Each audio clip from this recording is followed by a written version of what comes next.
Bonjour. Have you ever watched a silent movie? Not the Charlie Chaplin ones, but a French silent movie. We're talking of the 1923 La Souriante Madame Beudet, the Smiling Madame Beudet.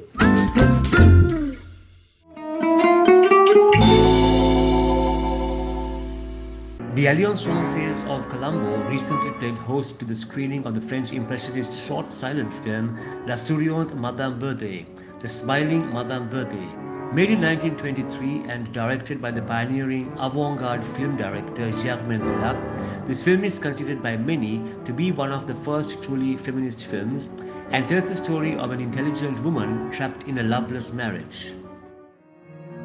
A special feature at the screening was that the entire silent movie was accompanied by live music performed by Menaka de Fonseka and her students.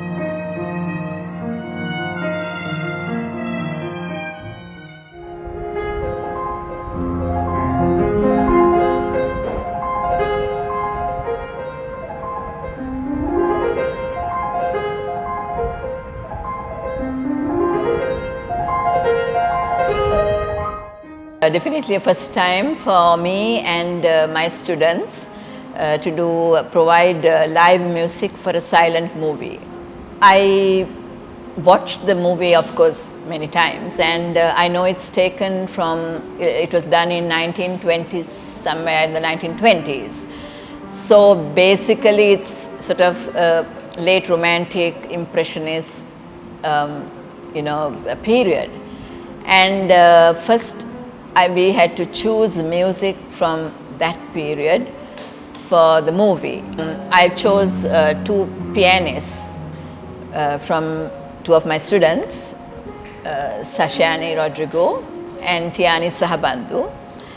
They also play the violin and the flute. So they will be adding the special effects whilst watching the movie.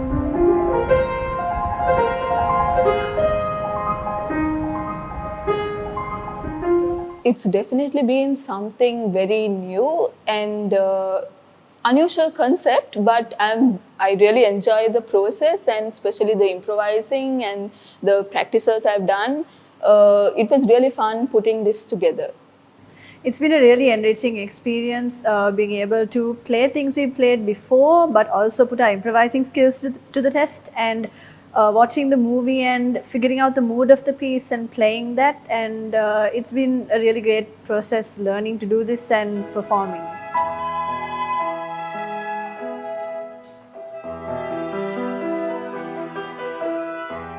It's a wonderful experience. Actually, it's something that we had never done before, and I think it's the first time it's being done in Sri Lanka.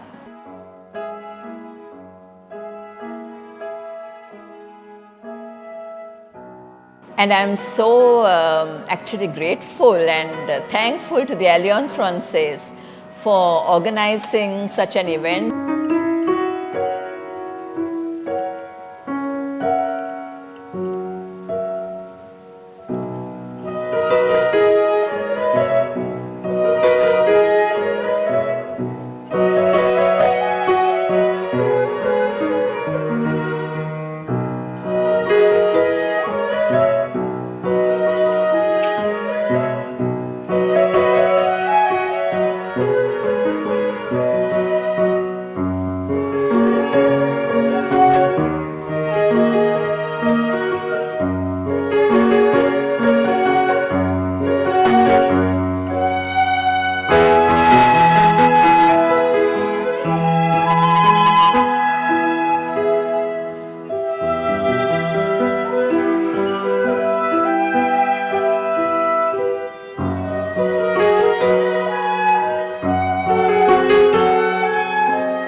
Sri Lanka's Lakshman Joseph de Saram, film composer and classical musician, is best known for his score in the 2012 film Bellamy, based on the second novel by French author Guy de Maupassant, published in 1885.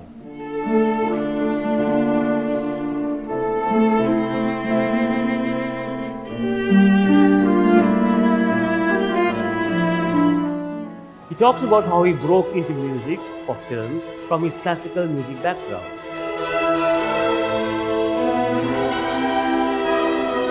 Anything for art house film, and thank you specifically for asking me how I transitioned from a working classical musician to scoring for film or a moving image.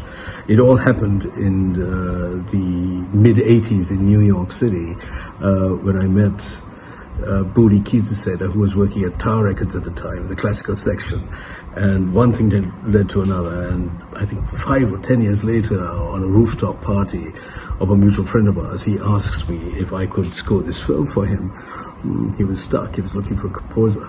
And that collaboration was quite successful, and that led me to meet Prasanna Vithanage, Vimukthi, Jayasundera, Uberto Pasolini, wonderful friends and wonderful filmmakers. And right up to June this year, when I scored a documentary for Al Jazeera. So it has been a lovely journey, wonderful journey, and I'm grateful that it happened in such an organic manner. Doubly, I am grateful because I get to work with stories, humans, and with music especially. Music and film specifically, I would think, you're able to shine some light on the hidden soul of a lot of people, and it does it in a most gentle manner, and I love that. Cinema in music, music in cinema. Stay tuned for interesting views on the concept of avant-garde cinema or impressionist cinema.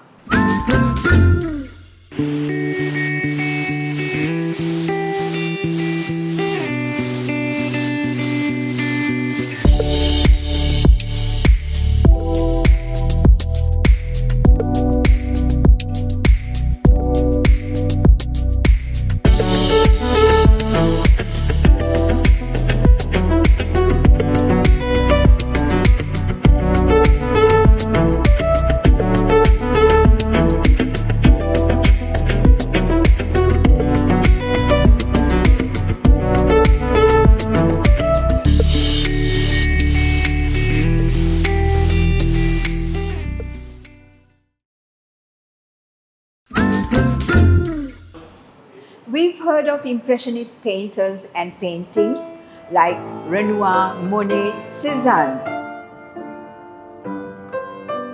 Let's now discover what French impressionist cinema is all about from Sri Lanka's award-winning filmmaker Vimukthi Jayasundera. This Sri Lankan filmmaker, critic, visual artist, and in fact the first Sri Lankan to win the Camera d'Or at the Cannes Film Festival in 2005, explains the defining features of French impressionist cinema.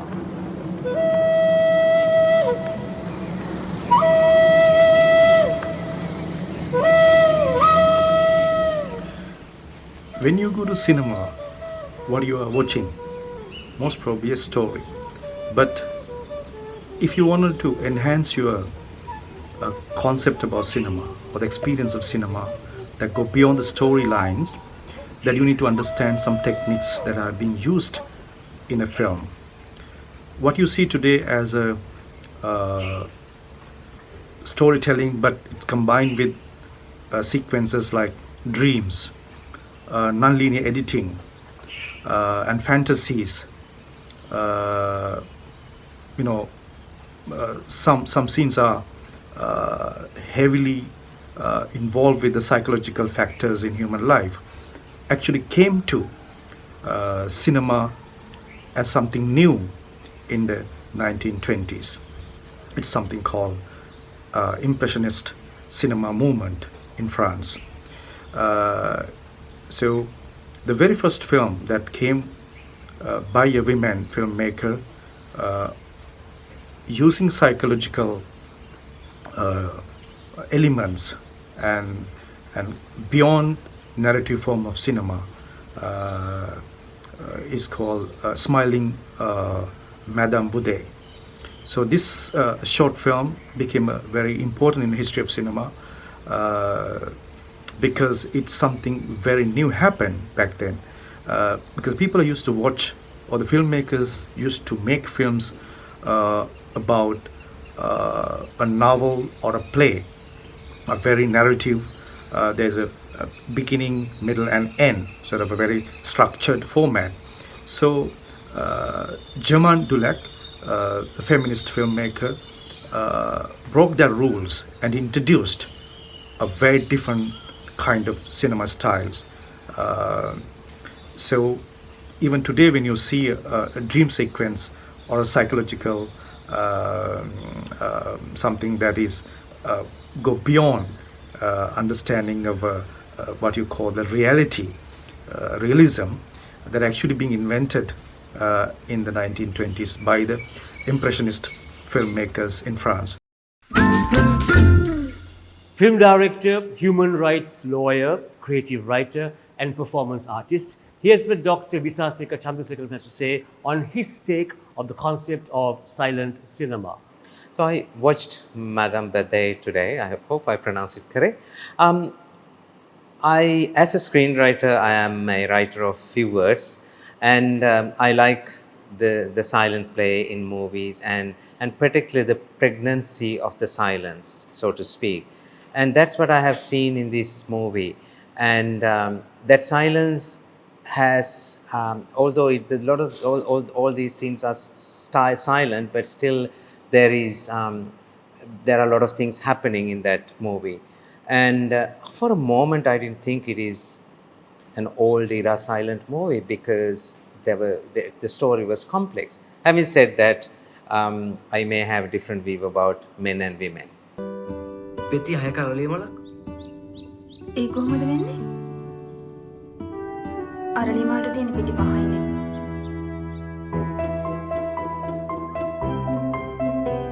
So Frangipane is a love story it's a love triangle between two gay men and one non-gay woman. And Panshu is again a different sort of a love story, but a mother's love looking for disappeared son. I think I talk a lot about gender and gender rights. So as I told you earlier, I like the characters being silent most of the time. Well, that brings us to the end of this edition of Rendezvous. Thank you for watching. Au revoir. À la prochaine.